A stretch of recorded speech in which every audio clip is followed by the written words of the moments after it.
మాజీ CM YS Jaganmohan మాట్లాడుతున్నారు. Live ద్వారా చూద్దాం. అంటే మా చివరి ఏడాది 2023-24కు సంబంధించి చంద్రబాబు నాయుడు గారు ప్రభుత్వం వచ్చిన తర్వాత 2024 జూలైలో ఇన్సూరెన్స్కు ప్రీమియం కట్టాల గవర్నమెంట్ తరఫున. That is how it always goes. 23-24 సంబంధించి 24 జూలైలో 23 ఖరీఫ్కు సంబంధించిన ప్రీమియం కట్టాలి. స్టేట్ గవర్నమెంట్ కడితే సెంట్రల్ గవర్నమెంట్ వాళ్ళ కాంట్రిబ్యూషన్ ఇచ్చి రైతుల తరపున అండ్ రాష్ట్ర ప్రభుత్వం తరపున రెండు ప్రీమియమ్స్ స్టేట్ గవర్నమెంట్ కడితే కేంద్ర ప్రభుత్వం వాళ్ళు ఇవ్వాల్సిన 1/3 పోర్షన్ వాళ్ళు ఇచ్చి ఇన్సూరెన్స్ కంపెనీలు రైతులకు ఇన్సూరెన్స్ ఇస్తాయి. చంద్రబాబు నాయుడు గారు ప్రభుత్వం వచ్చిన తర్వాత జూలైలో కట్టాల్సింది కట్టకపోవడం వల్ల ఏకంగా రైతులకు 3,000 కోట్ల రూపాయలు నష్టం జరిగింది. ఈయన 1,800 కోట్లు 1,100 కోట్లు ఈయన కట్టుంటే రైతులకు 3,000 కోట్లు వచ్చిండు.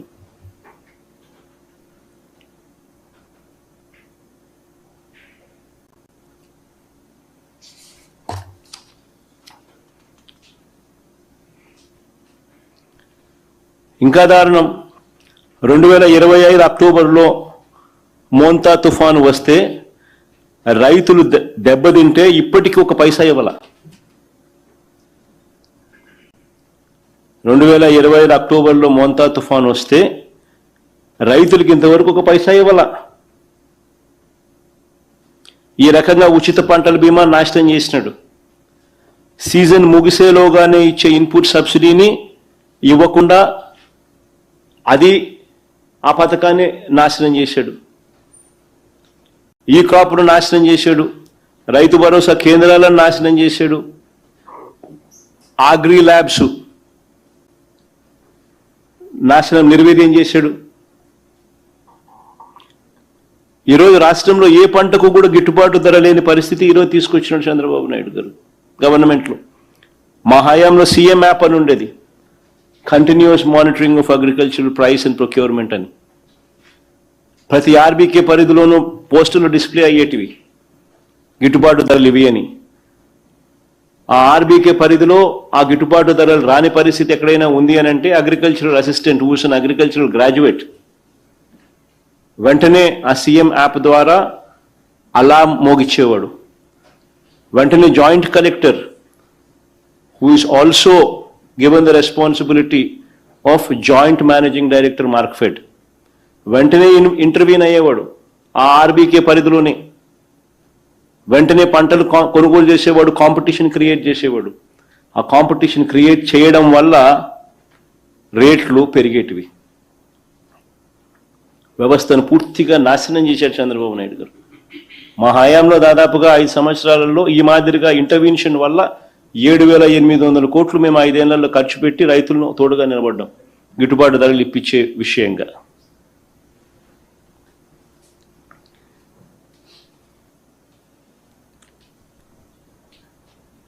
చివరికి రైతులకు 0 వడ్డీ పథకాన్ని కూడా చంద్రబాబు నాయుడు గారు రద్దు చేసినారు.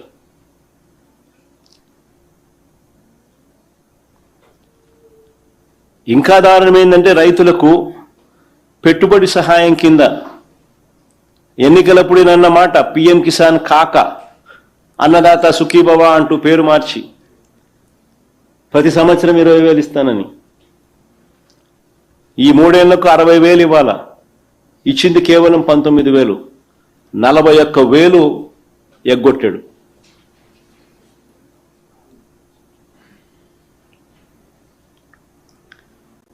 ఇంత తీవ్రమైన పరిస్థితుల నేపథ్యంలో రైతులను, రైతు కూలీలను, ప్రజలను చంద్రబాబు నాయుడు గారు ఆదుకున్నాడా అని అడుగుతా ఉన్నా. అసలు ఆదుకునే ప్లాన్ ఏదైనా ఉందా చంద్రబాబుకు అని అడుగుతా ఉన్నా, క్వశ్చన్ చేస్తా ఉన్నా.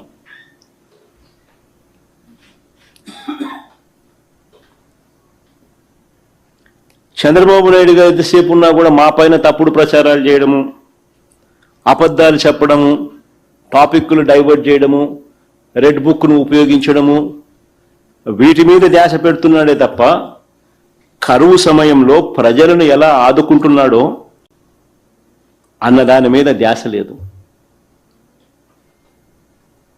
అన్న వాటి మీద కనీసం ఒక మాట చెప్పడం లేదు. చేసింది అంతకన్నా లేదు.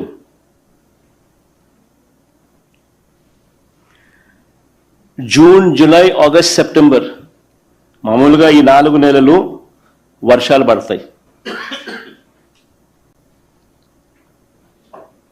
ఈ సౌత్ వెస్ట్ మాన్సూన్స్ అప్పుడే ఖరీఫ్ కూడా నడుస్తుంది. అలాంటప్పుడు జూన్ అయిపోయింది, జూలై అయిపోయింది. జూను జూలైలోనే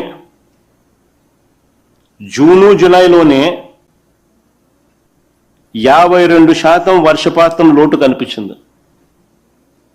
జూలైలోనే. జూన్లో 25% డెఫిసిట్, జూలైలో 68% డెఫిసిట్. జూన్లో -25, జూలైలో -68%. 2 నెలల యావరేజ్ చేసుకుంటే 52% డెఫిసిట్, -52%.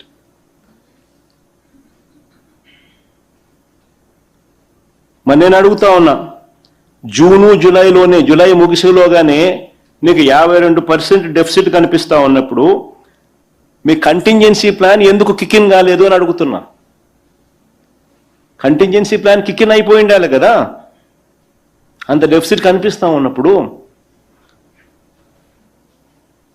కికిన్ అయి ఉండాలి, ఆగస్టులో దాని అమలు కూడా అయి ఉండాలి.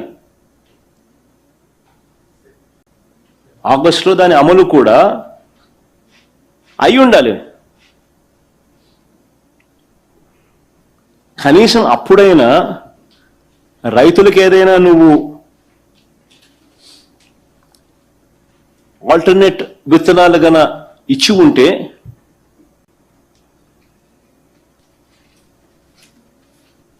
ఆగస్టులో కొద్దో గొప్ప కురిసే వర్షము, సెప్టెంబర్లో కొద్దో గొప్ప పడే వర్షంతో అట్లీస్ట్ ఆ రైతన్న కనీసము ఆల్టర్నేట్ క్రాప్స్తో కనీసం కొద్దో గొప్ప బాగుపడే పరిస్థితి అన్న ఉండేది. ఈ కంటింజెన్సీ ప్లాన్ కికిన్ గాని అయి ఉంటే.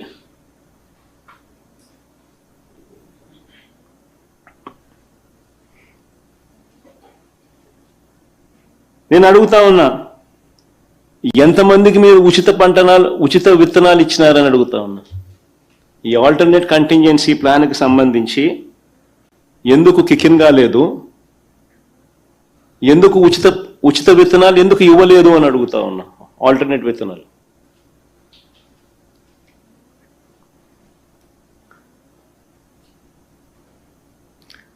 అలసందలు, ఉలవలు, నువ్వులు, మినుములు, పెసులు, జొన్నలు, సజ్జలు, ఇటువంటి అన్ని ఆల్టర్నేట్ విత్తనాలు ఎందుకు ఇవ్వలేదు?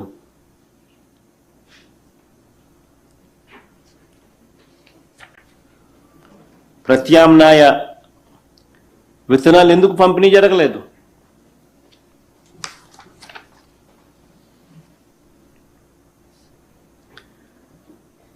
ఇప్పటికే పంటలు వేసుకొని దెబ్బతిన్న వారికి ఏం సహాయం చేశారు? ఇప్పటికే పంటలు వేసుకొని నష్టపోయిన రైతులకు ఏం సహాయం చేసినారు? వర్షపాతం జూలై చివరి నాటికి -52% లోటు ఉంటే, అలాంటి పరిస్థితుల్లో డ్రౌట్ మానిటరింగ్ సెంటర్స్ పూర్తి స్థాయిలో యాక్టివేట్ అయి ఉండాలి.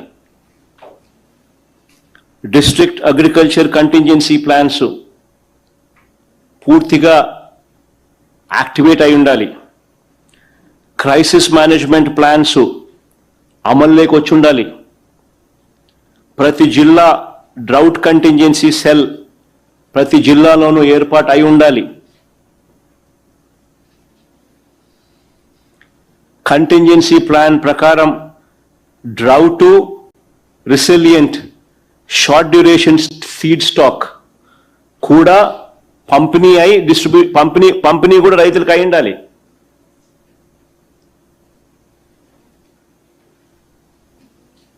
మరి ఇవన్నీ జరిగాయా అని అడుగుతా ఉన్నా.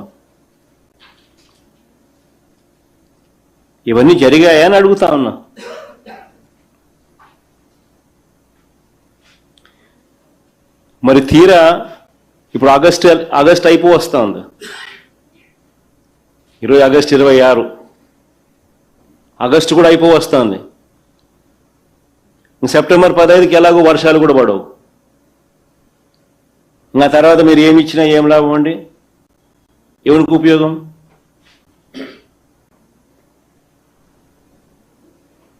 ఇంకా వర్షాలు ఎలాగో పడేటివి ఉండవు కాబట్టి మీరు ఎవరికి ఏం మేలు చేసినా, ఎవరికి ఏం విత్తనాలు ఇచ్చినా ఎవరికి ఏం లాభం?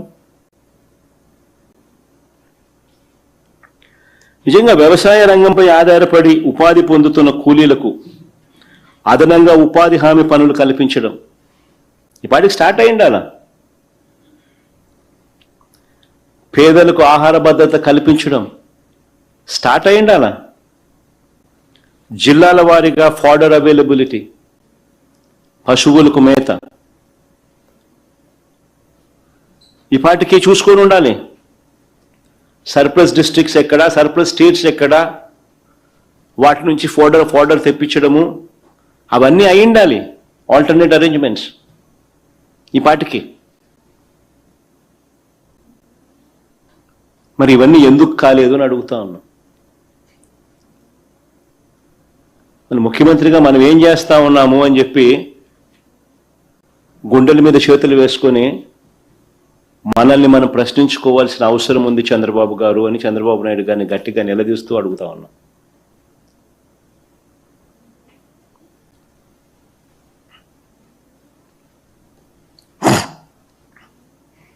రెండో సబ్జెక్టులోకి పోదాం.